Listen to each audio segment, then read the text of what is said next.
Quinto domingo do tempo comum, ano B. Leituras para 4 de fevereiro de 2024 com o tema Deus nos chama a construir projetos de vida e felicidade. Irmãos e irmãs, ajudem com que estas leituras possam chegar a mais pessoas, a mais comunidades e a mais famílias. Não se esqueça de dar o like. A primeira leitura é de Jó, capítulo 7, versículo de 1 a 4, versículo 6 e 7. Jó tomou a palavra dizendo: Não vive o homem sobre a terra como um soldado? Não são os seus dias como o de um mercenário? Como o escravo que suspira pela sombra e o trabalhador que espera pelo seu salário, assim eu recebi em herança meses de desilusão. E coubera-me em sorte noites de amargura. Se me deito, digo, quando é que me levanto? Se me levanto, quando chegará a noite? Minha vida não passa de um sopro e os meus olhos nunca mais verão a felicidade. Irmãos e irmãs, Jó nos faz refletir. Qual o sentido da vida? Vale a pena tanta dor e sofrimento? Jó era possuidor de muitos bens e não sabia o que era dor e destruição no seu conforto e bem-estar. Ele era um homem justo, piedoso e que temia o Senhor e observava os mandamentos. Como explicar esse sofrimento? Jó vai contra toda a lógica da religião judaica. Ele se mantém fiel e confiante de que o mesmo Deus que tudo tirou, tudo pode dar de novo.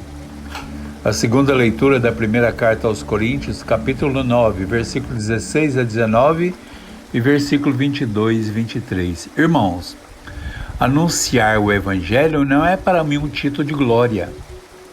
É uma obrigação que me foi imposta. Ai de mim se eu não anunciar o Evangelho. Irmãos e irmãs, precisamente aqui que entra o texto que nos é proposto. Nele, Paulo explica que anuncia o Evangelho não por interesse próprio, mas para defender a vida da comunidade. Paulo, ao ser chamado para assumir sua nova vocação, se coloca a serviço da evangelização. Ele sente que evangelizar é uma obrigação, é uma missão, é uma forma de manter-se fiel à verdade, manter-se fiel à justiça e uma forma de poder agir contra tudo aquilo que busca negar a ação e o poder de Deus.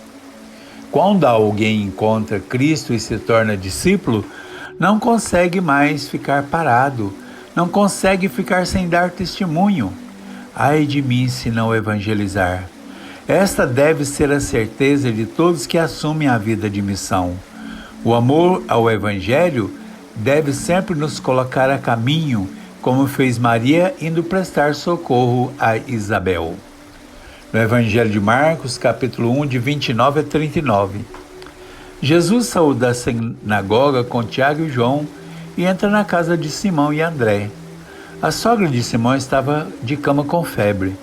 Jesus pega sua mão e ela fica de pé. A febre a deixou e ela começou a servir a todos.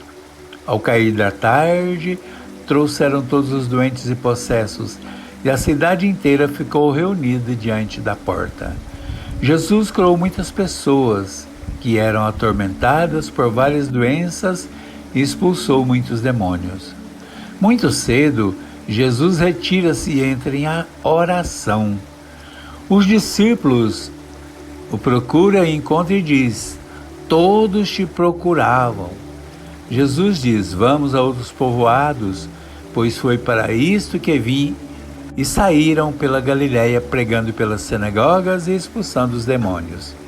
Irmãos e irmãs, Jesus, ao chamar discípulos e lhes dar missão de anunciar, nos revela que a igreja precisa trabalhar a vocação dos evangelizadores e nos revela ainda que a evangelização se faz a caminho. Evangelização é fazer os caminhos de Jesus que passa por lugares de rejeição de tantos povos e regiões abandonadas pelas igrejas. A igreja não pode agir como aquela que condena, mas aquela que vai em busca das ovelhas, aquela que visita e leva o poder da cura, aquela que se faz presente na casa e na vida das famílias.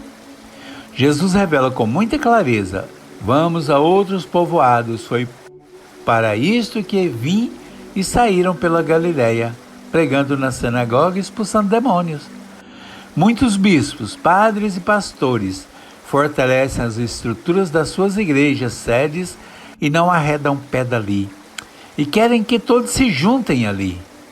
Isto é o contrário do que Jesus pede, ou seja, vamos a outros povoados, vamos levar o Senhor nas realidades de esquecimento e de abandono, vamos levar o chamado do Pai aos que estão longe e afastados, vamos levar o anúncio para as fronteiras de nossa jurisdição, para os confins de nossas realidades.